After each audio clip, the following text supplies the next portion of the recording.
permission to be different, to break free, to be angry, to express pain and to grieve and to heal in a way that may not be linear, but is authentic to you and to your process. So today we're talking about why screaming is good for you. In other words, I will be sharing why I think that the album Everybody Scream by Florence and the Machine is such a satisfying and cathartic experience. I'm Vicky. I'm a therapist who loves talking about pop music. And if you are new to my channel, I make reaction videos and I make discussion videos. Reaction videos are where I listen to an album for the first time. And then once I've digested an album, I make a discussion video where I take your comments and my reflections and I bring them together, and it's basically an opportunity to reflect on an album a bit more in depth. If you haven't already watched my reaction to Everybody Scream, I will link it in the video description below. And today's video is the discussion video, which I am filming about 2 weeks after listening to this album for the first time. I've listened to it a lot more and I'm ready to talk about it. We have a few things to cover today, including this idea of screaming, why it feels so good, why it feels so cathartic. We'll be diving into the song Sympathy Magic, which I really, really love. We'll also be diving into a few of the other songs and some of the comments you guys made about them. And we'll also be talking about some of the recent performances and music videos related to this album. It probably makes the most sense to watch this video in order, but I always put timestamps on my videos so you can jump around however you want. So something I'm learning is that there's something really special about Florence. I will say I always love reading insightful comments on my videos. I love hearing your experiences with an album, and honestly, even when you just like leave an emoji or a single word as a comment, that's still nice because it sort of makes us feel connected in that way. But I have to say, I think there's something about Florence and her music that seems to inspire really reflective and nuanced conversation, which I don't know about you, but I personally do not take for granted in the music world, and especially not online. So I'm really getting this sense that what you guys like about Florence, and I'm still discovering her, but my sense is you like some combination of her courage, her vulnerability, this sense of freedom that she brings, the fact she's not afraid to be different. My sense is you just find something really healing in what she offers, and I'm starting to pick up on that as well. So thank you for sharing your comments, sharing your reflections about Florence, and I won't be reading the comments out loud here, so you're welcome if you want. There were some really beautifully written comments on that video.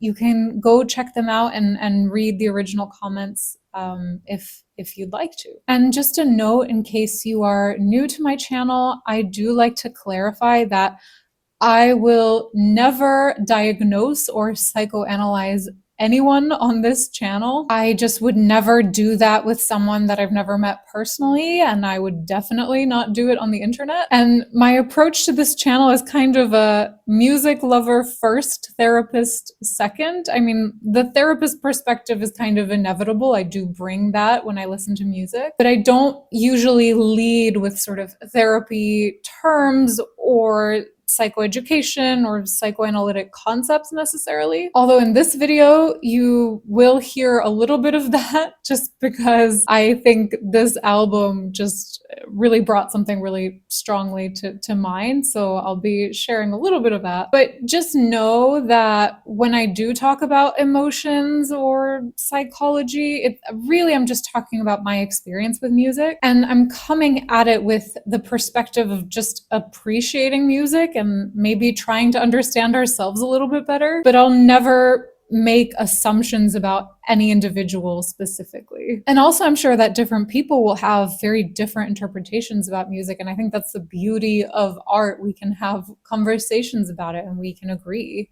to disagree. So yes, I always link a disclaimer in my video description anyway, but I just wanted to say that for those of you that are new here. So one thing that Florence said about this album was she described it as a furious scream and also a hug at the same time. This one is just furious scream. What I wanted this record to be is not just a scream, but like an embrace. And the more I listen to this album, the more I feel that that's actually a really, really good way to describe this album. And my theory, let me know your thoughts, but my theory is that it's Florence's voice that brings that all together. As in, her voice is both the scream and the hug. And I mean, depending on what you need in any given moment, a scream can be healing. Screaming can be healing. Also, a hug can be healing if that's what you need. And for me, my experience with this album, every time I'm about to hit play and listen to this album, I just have this feeling of, ooh, I'm excited to hear Florence's voice again. And I think for me, that is a mixture of really looking forward to the warmth in her voice, which I think is the hug, while also looking forward to the power and the release and that sense of freedom, which I think is the scream. So I think it kind of comes together in her voice in that way. I know I said in my reaction video I was going to do some research on how in the world Florence sings the way that she does. And I did Google like how does Florence sing this way? And I mean, I don't know, like it's still a mystery to me. I still don't fully get it, but I'm also happy with it being a mystery, honestly. And you guys told me in the comments that she actually sounds better live, and I was a little skeptical because I was like, how can she be better live? But then I watched some of her recent performances, and I'm starting to get it now. I'm like, okay, fair enough. Like it's really impressive what this woman can do with her voice. And I really like what she said in the interviews about how going through pain, one way to look at that is as a gift where you can then offer an embrace to other people who are also going through the same thing or who have gone through the same thing. The kind of gift in going through something awful is that you can embrace someone who's been through it too. It's just a way to connect with other people's pain. And then alongside that, for people who have either been told to be quiet or have been through pain and have needed or been forced to hold it in, being given the permission to scream,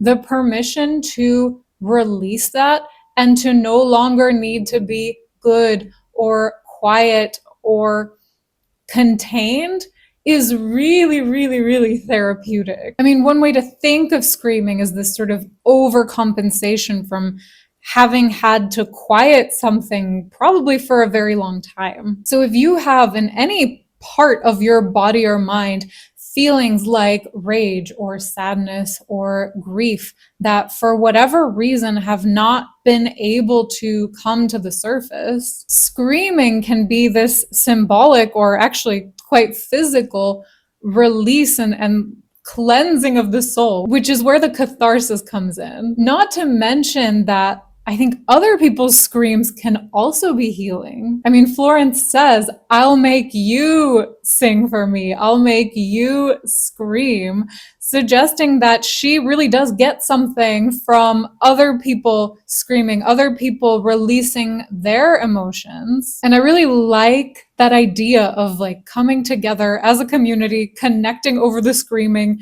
connecting and healing in that way. Also, it's really interesting, especially with all the physical and sort of body imagery and metaphors. We'll get into some of that on this album. Both a scream and a hug are physical things. And in theory, you can scream internally or you can send a virtual hug to someone, but there's nothing quite like the physical, the actual bodily experience of a scream or a hug. Like hormonally, physically there's something that happens there that you can't quite replicate unless it is in the physical flesh, and there's like an added power when it is with another human being as well. So a great example, I think, of this scream and hug is probably my favorite song. No, easily my favorite song on the album. The Old Religion is a close second, but Sympathy Magic is my favorite song on this album. And I'm actually like not fully sure how to describe in words the impact that this song has on me. And it didn't totally hit me the first time that I heard it. I think what happens when I do these reaction videos, I do have the lyrics up. And I do that because if I don't see the lyrics, I assure you I will miss like 90% of the lyrics or misunderstand or just get really caught up in just the vibes and the music of the experience, which, I mean, maybe that would be something you're interested in. I don't know. It would be a completely different reaction video experience. So I make the conscious choice to have the lyrics up because I want to get as much, as many pieces of the music as possible, including the lyrics, including those words that the artist has chosen. So I'm pretty sure it's a net positive that I approach my reactions in that way, but it does mean that sometimes I engage more of my logical brain.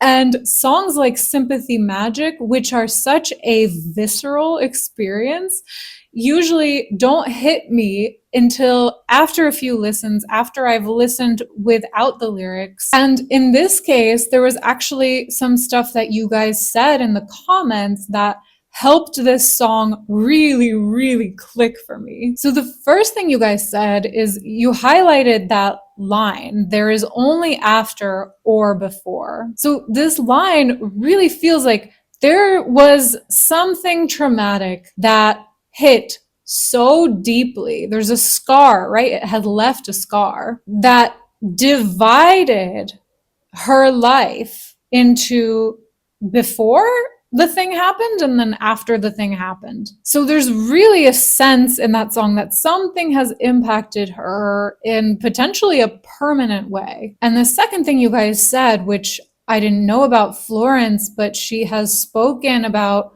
having religious trauma. And when I re-listen to this song perfectly captures that experience of religious trauma. I mean, you can relate it to really any sort of potentially traumatic experience where there was an authority figure that preached some sort of worthiness and being good and sort of gave you these messages around how you should be. And you maybe tried to follow that until you realized, oh, actually, this doesn't fulfill me as a person. This doesn't even keep me safe like you told me that it would. And I think this song is really about having received those external messages about how you should be, but then having the internal realization that actually you need to break away from that is no longer serving you. In fact, it may be harming you. And so that defiance, that catharsis of that song and the way it builds is just so good.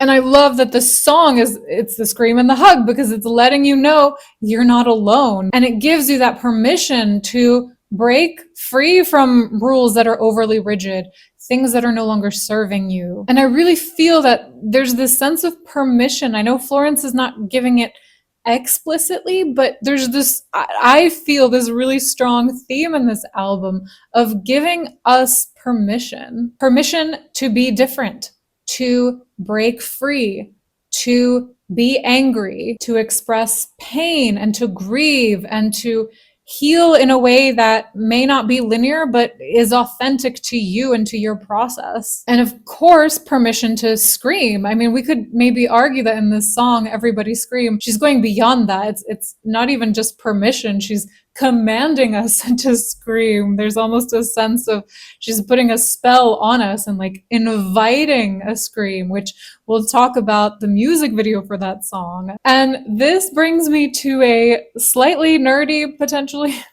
therapist theory, which, like I said, I don't usually bring a lot of this to my videos, but this concept just kept coming up for me repeatedly while I was listening to this album. So I really want to share it because I think it captures one reason why this album and particularly that permission to scream just feels so needed and feels so good. So Freud came up with this theory that in our mind, in our psyche, there are three parts. We have the superego, the id, and the ego. The superego is this moral conscious, including any sort of societal pressure or external pressure that we internalize and we sort of hold ourselves to these shoulds, like these ideas of how we should be or how we shouldn't be. This is the kind of voice that tells you not to scream, the kind of voice that tells you to speak politely and be civilized. When Florence says that she feels this expectation to be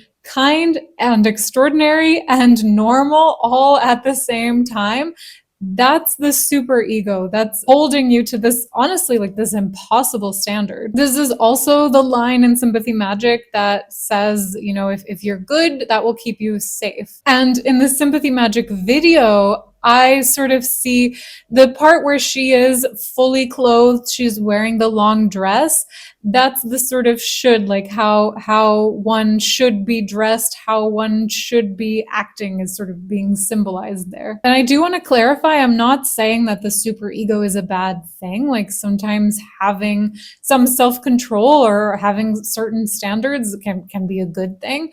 You know, none of these parts is purely good or bad. It's just about understanding them and understanding what the balance is for each of us as individuals. So the second part is the id. The id is pure instinct. It's the animal instinct that Florence mentions in the old religion. And for me, this is the scene in the Sympathy Magic music video where once she has started lifting her dress up, she's then mostly undressed and she's sort of thrusting her hips in this really instinctual and natural way. She's not thinking from a place of how she should be acting in that moment. And this comes at the most liberating part of the song, I think, which really emphasizes the fact that she's actually breaking free from all the expectations. She's just being freely the id. And there's so many examples of the id on this album. I mean, in the old religion, we get that give me something I can crush, something I can kill. Also, it's that part that's,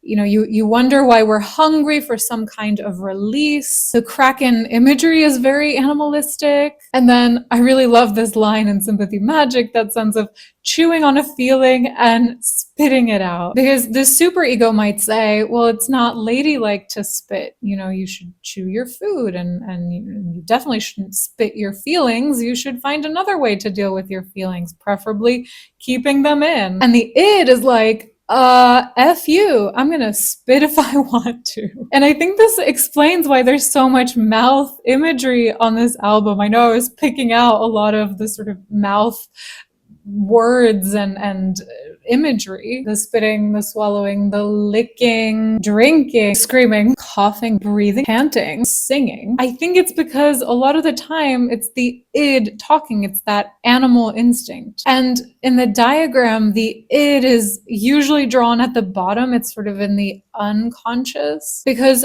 a lot of times for humans, we don't actually feel able to release the full extent of the id in society. And I mean, we could even argue like we probably don't want to do that in society. And then the third part is the ego.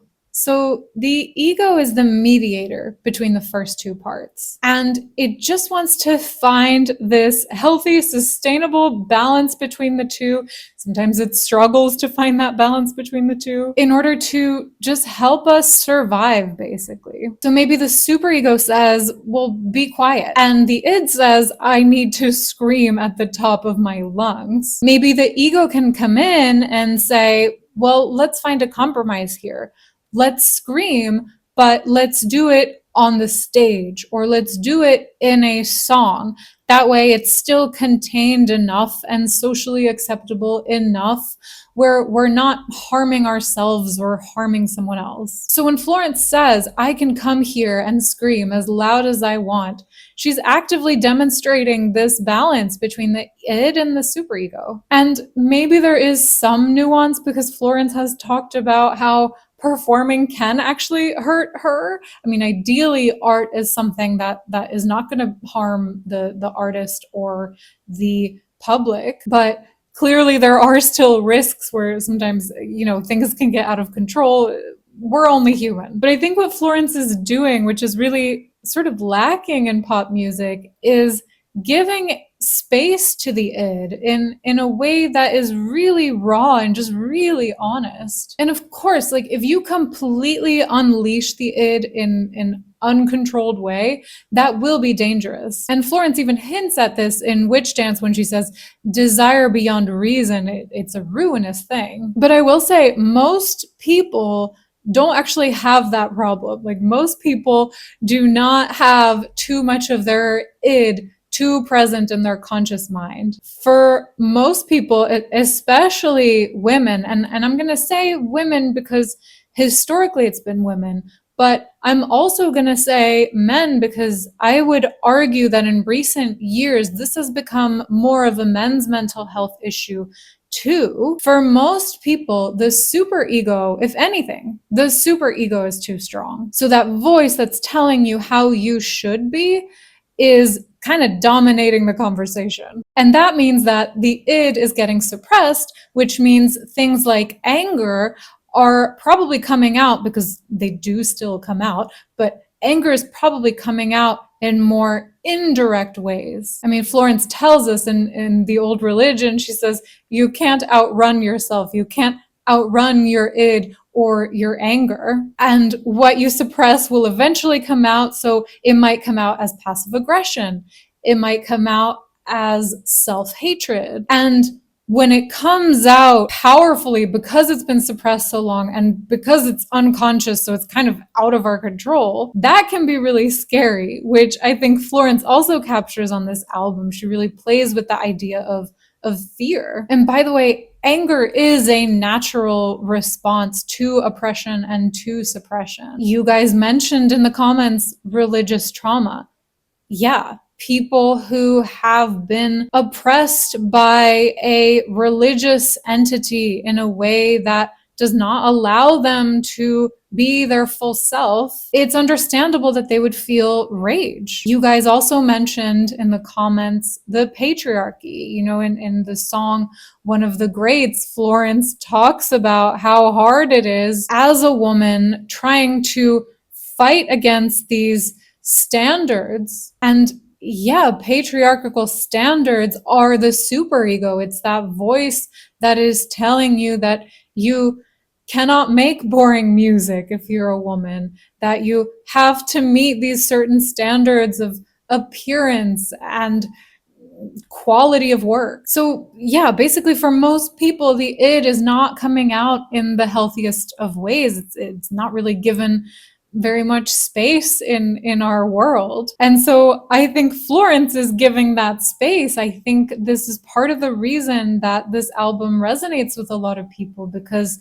she gives that safe space to just be angry. The screaming feels cathartic because it's a solution. It's a solution to these dynamics. It's a compromise between the id and the superego. And honestly, it's a solution that feels really needed. And you guys mentioned how Florence has always embraced this archetype of the witch, like the witch as a symbol for breaking free of societal expectations. And I think that's such a good point. And it really is. The witch is this triumphant symbol of power and owning what it means to be yourself outside of the societal expectation of how you should be. Just a couple more things about this song Sympathy Magic, because I know we were having a discussion in the comments about the title and is this a play on the esoteric principle of sympathetic magic. And I actually saw in this interview, she said that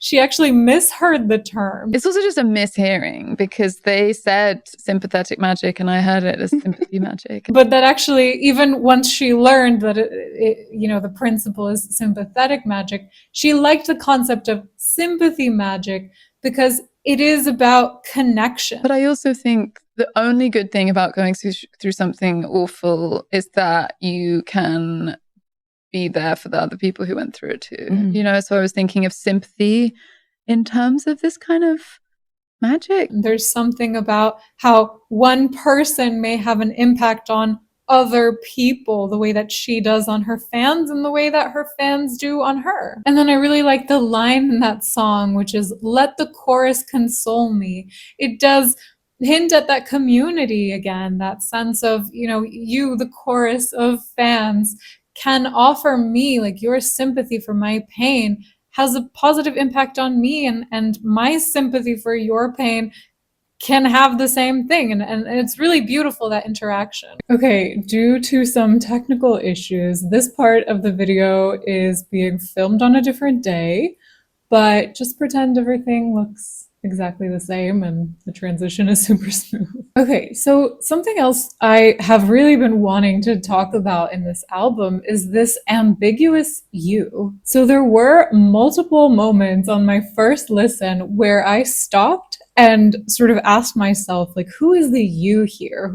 And it happened with other pronouns as well. I think with the she at some point, I was like, who is she? Is she talking about herself? In the song, One of the Greats, she has two questions. She says, why did you dig me up for this? And also, do you regret bringing me back to life? So when I found this video, which is the Genius verified lyric breakdown where she talks about the lyrics in One of the Greats, I was really curious to watch it and to see if she gave any explanation on who the you is in those questions. And guess what? She still doesn't specify who the you is. So yeah, I think that line is like, it's almost like, I'm going to show you, do you regret it? Do you regret that I'm back?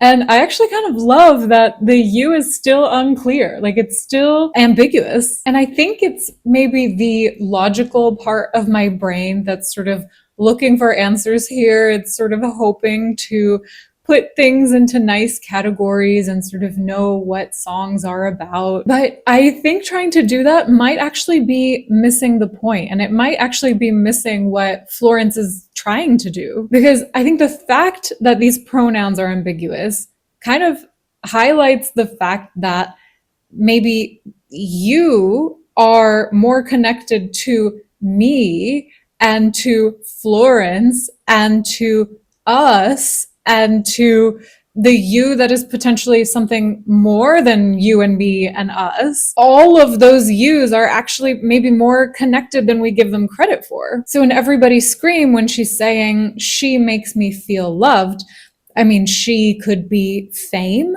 she could be herself or her stage persona.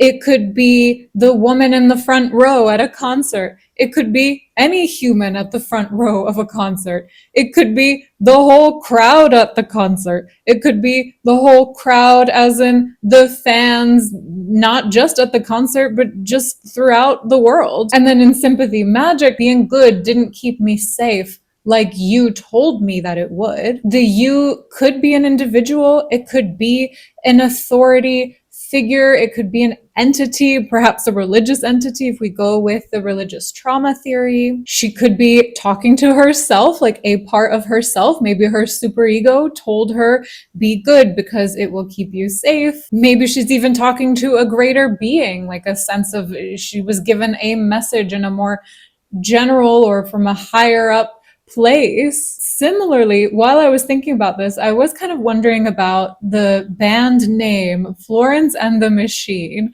And I looked it up, and apparently she has shared that it started off as a sort of inside joke where there was Florence and then there was her bandmate who she was referring to as the Machine. But she has also said in an interview that she likes that it's ambiguous. And I love that because yeah, like, who is the machine? Is she referencing potentially like a part of herself? Is she Florence and also the machine? Is the machine the band, like a group of people? Is it something greater? Like it's again something ambiguous and intentionally so. And I've come to actually really appreciate the ambiguity here, because I think in a lot of pop music, the you can feel very specific, and fans can spend a lot of time and energy trying to either figure out who it is, or like stick it to a specific person. Sometimes there's a specific celebrity that people feel very strongly that a song is about. But I think Florence's music, at least this album, and let me know if this is true for the rest of her work as well, she's really tapping into something deeper, something greater, this sense of the collective unconscious, or this sort of transpersonal sense that we are all connected in a way. So if it's the fans bringing Florence back to life, maybe that's actually in parallel with Florence bringing herself back to life. And then the sympathy magic, sympathetic sympathy magic also sort of references the idea that, you know, fans supporting her means that Florence feels that support, and Florence feeling empathy and wanting to hug her fans, literally or, you know, metaphorically.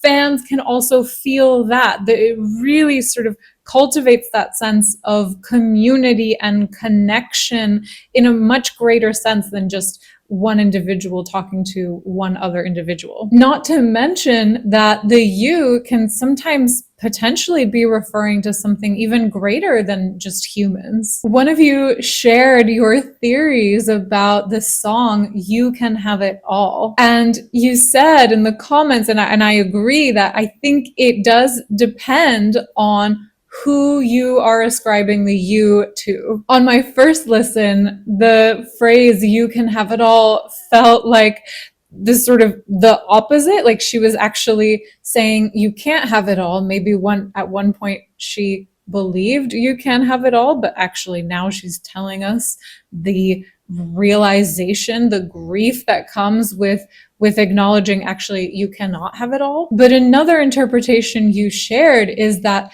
if the you is referencing a sort of greater being that is all powerful and maybe has taken, in this case, potentially the opportunity to have a child, this greater being has taken the pregnancy away from Florence, then this might be a very accusatory you can have it all. It may be saying, like, you are all powerful. You can take and give whatever you choose to. And you've taken this from me. And it, gosh, I really like that interpretation, because it really highlights the absolute pain and grief in that song. Because to realize that you can make choices as a human, you can want to have children and do everything in your power to do that, and still there can be a greater being that can take that from you if it wants to, is, I mean, that's potentially a really hard thing to accept. Which brings me to another theory you shared, which is that maybe this phrase, you can have it all, is actually acceptance. Maybe there is a sort of radical acceptance of, you know what? I give up. You can have it. Go ahead. Take it all, because clearly I don't have the power to keep it all. I think that's so cool that there are so many explanations here, that depending on how you interpret the you, and maybe it depends on the day as well, like your mood, depending on your mood, you might feel that the phrase is saying something different. Like, that's really cool that we can do that. We can have these conversations about what these songs mean. And also, kind of linked to this, the album title is Everybody Scream, right? It's not I scream or you scream or one woman screams. It's it's everybody screams. So there's really this beautiful acknowledgement of like, you know, it's more than just one person. We're all sort of going through pain. We all go through our own forms of grief. And maybe there is something even greater than just us. But whether there is or there isn't, and I think this ties into the theme of catharsis, like it's not just me. That like when I listen to this album, I do really get this feeling of it's not just me or you or individuals. Like there is more. There's more to art. There's more to pain. There's more to grief. Potentially, if one woman grieves, like the whole world is grieving. I don't know. I guess some of these ideas are still sort of forming for me. So I apologize if I'm sort of rambling, but there's just something that is cathartic here in that realization. Okay, let's discuss some of these videos, but first, just a moment for the album cover. I didn't mention this in my reaction, but this album cover was part of the reason that I was really looking forward to listening to this album, because what a powerful picture.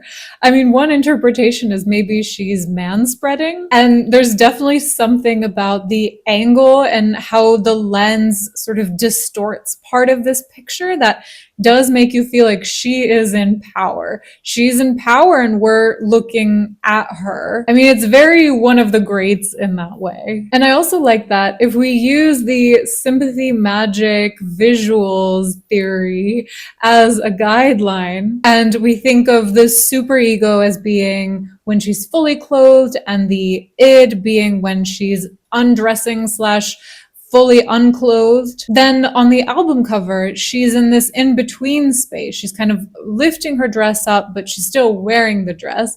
So maybe the album cover is representing the ego. It's like that balance, that in-between space where there's enough acknowledgement of the id, but also the superego, where she's showing her power without going full primal, full animalistic. And potentially another interpretation, she may be referencing her miscarriage here as well. I mean, just the imagery, the representation of a body, the power, the innate power of the human body that has the power to create life, that has the power to bring you frighteningly close to death. Just really, really powerful imagery. And I don't know if this is maybe a bit of a stretch, but maybe she's even sort of giving birth to the album. There's something about creating here and how the human body can also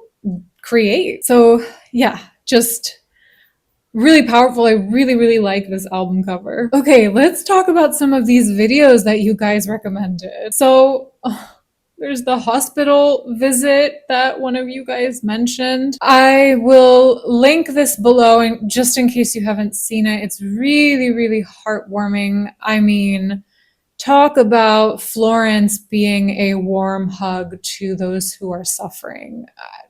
It's really all I can say. Just a really, really moving video. Then we have the visualizer for one of the greats, where she is looking very masculine, very powerful in a fancy car. If you sit down and you watch this from start to finish and you pay attention to those street lights, for me, this is a pretty unsettling video to watch because it just gives this feeling of a never-ending, almost cyclical journey that this car is taking. And it kind of gives the feeling of like you're just kind of maybe ending up where you started. And maybe you could argue that that's the essence of this song, that being a woman who is being held up against male tastes is a sort of uphill battle. It is a sort of cyclical journey that makes you feel like you move forward just to come back where you started. And if you use those standards to measure your progress, it may very well feel like you never actually arrived. So I appreciate the conflicting feelings I feel when I watch this, because I admire how powerful she looks while also feeling really unsettled and really sad at the message of the song and the emotional battle going on there. Okay, the video for Buckle seems quite simple. It's just the side of her face while she's singing the song. But I mean, that in itself is an act of defiance in a time where videos on the internet seem to be competing to have like the fastest cuts and like the most outfit changes possible. But I think this really fits this song because this song is a really intimate look and an honest look to how she's really feeling. And so being so close to her face while she's singing those words just feels like it fits really well. Okay, the Everybody Scream music video. I would love to hear your interpretations of this, all the thoughts you have about this video. For me, this video is one representation of that relationship between the artist Florence and her fans, because it feels like she's sort of putting her spell onto us. Like when she sings, everybody scream. It's almost like she's sort of pulling us into this trance to scream and to move according to her command. Like she's the one in control. But then the ending sort of flips that and shows that sympathy magic principle of she's impacting fans, but then if you sort of give too much control or I mean, you don't even have to give too much control. There is a certain degree of control and power that the fans have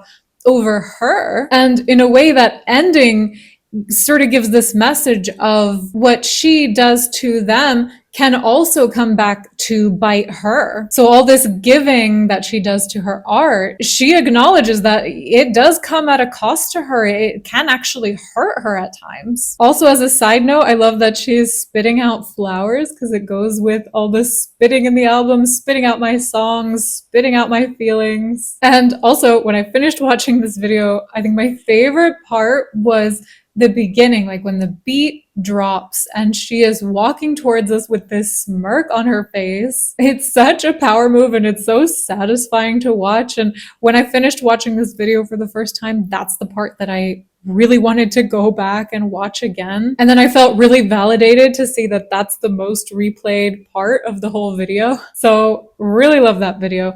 Also, I found this performance where she does sort of put a spell on the audience. She uses her hand motions to direct the audience to sing and to dance. So it really does feel like Florence is just putting a spell on all of us. Also, just if you haven't watched the performance on the Graham Norton show, I will link this below as well. Oh my goodness, this is vocally a very, very, very impressive performance. The amount of vocal variety in this performance, there are moments where she's almost talking. There are parts where she sings very softly, parts where she belts. The final scream she does so perfectly. I just find this performance so impressive because she's doing multiple things very, very, very well consistently. It's so impressive. Okay, and then the Sympathy Magic music video, which we did talk about a little bit. And yeah, I think actually probably the part where she's completely naked, which I'm not going to show here, maybe actually that is the id. Like that is the pure animal instinct. And just a moment of appreciation for how she stretches her arms out. She screams to the wind and says, "What else you got? I can take it." There's something so empowering in realizing that things can absolutely break you and maybe even kill parts of you. Things can paralyze you. Things can create new fears in you.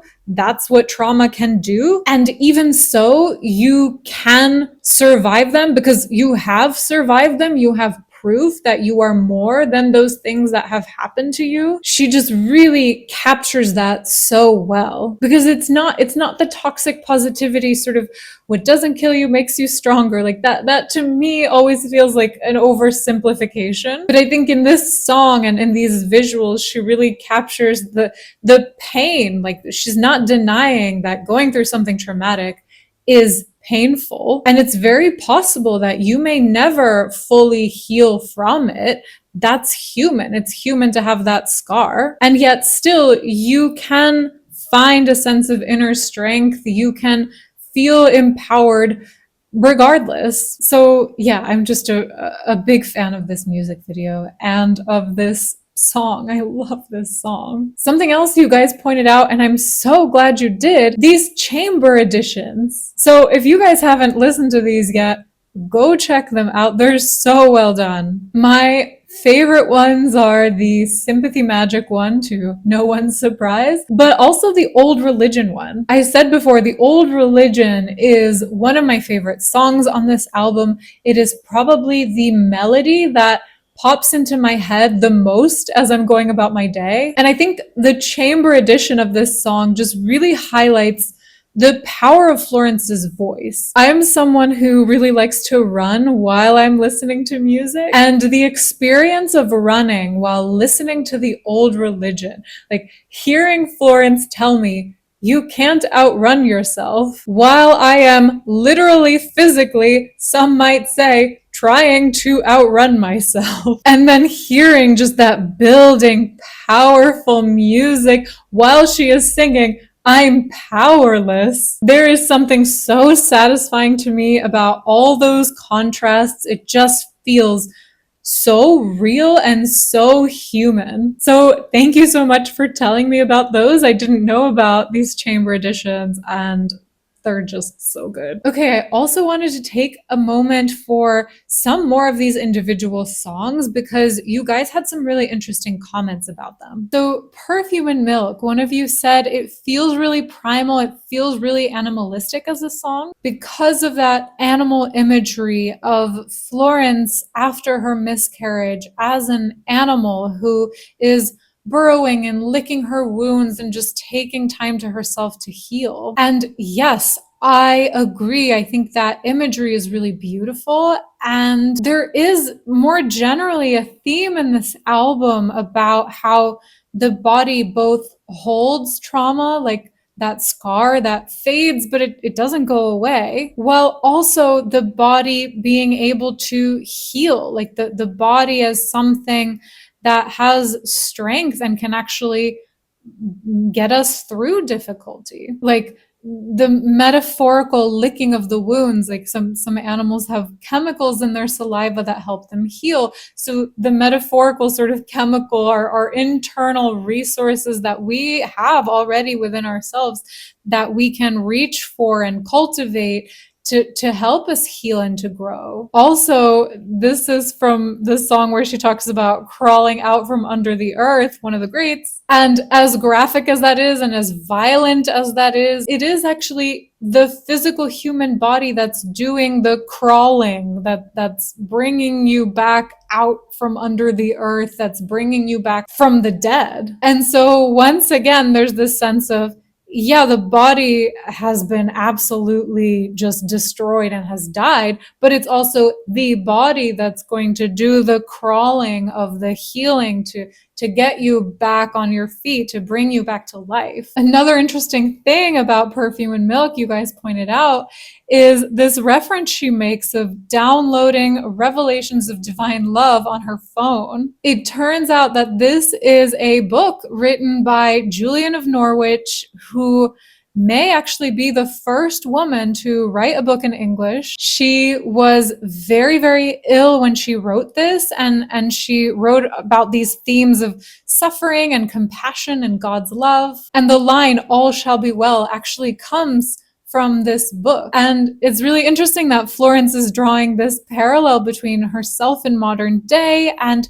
this woman, medieval woman who was a mystic, because there does seem to be a sense of comfort in that phrase, this sort of reassurance that all shall be well. Something else that's really interesting that you guys pointed out was that Florence in her book writes that I make songs to tie people to me with a ribbon of fantasy around their necks.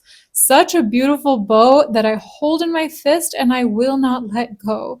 So that adds this other layer to that pink ribbon that she's talking about in Perfume and Milk. It's like her fans are the ribbon that's holding her together. The ribbon is holding her to her fans. And gosh, I mean, it's so delicate, isn't it? The fact that it's just one ribbon holding that connection. It really does highlight how dangerously close that is to breaking potentially at some point. Also, a really good connection you guys made with the song Witch Dance and something she said in an interview. In Witch Dance, she's almost describing this sexual, it's a very intimate connection with death. And she said in an interview that the closest I came to death was wanting to make life. And that did not fully register when I listened to that song, but now I can see it, and it's like shockingly close, like that connection of life and death, and just the physical metaphor of it is really, really powerful. Something else you guys said about the song Drink Deep, that maybe it could be a metaphor for fame. So she mentioned seeking out the hidden folk. Maybe there's a sort of hope that these people, maybe they're people in the industry, maybe they're people, sort of ancestors, sort of performers who have passed. She's hoping that these people will give her drink and gold and, you know, the symbols of opportunities, of certain feelings, certain accomplishments. But then she has the realization that actually she's the one that the luxuries she is seeking are made out of. Like, it's her pain, it's her flesh, it's her tears that are required, and it's like this cycle of I give myself in order to receive the benefits. And you pointed out that it's actually a really powerful, really terrifying, as I said in my first reaction, decision to make, to actually say, I realize this is the cycle, and I'm making the conscious choice to continue it, to continue to drink.